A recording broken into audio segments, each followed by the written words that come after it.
Harga emas bersertifikasi PT Aneka Tambang atau Antam yang menjadi acuan harga emas di Indonesia terpantau kembali anjlok pada perdagangan hari Sabtu 31 Mei 2025. Mengutip situs Logam Mulia, harga emas hari ini dibanderol Rp1.888.000 per gram atau merosot Rp12.000 dari perdagangan sebelumnya. Sementara harga jual kembali atau buyback emas batangan di harga Rp1.732.000 per gram ikut turun sebesar Rp12.000 per hari ini.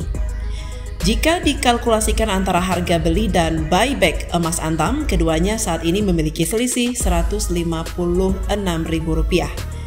Berikut harga pecahan emas batangan yang tercatat di laman Logam Mulia Antam.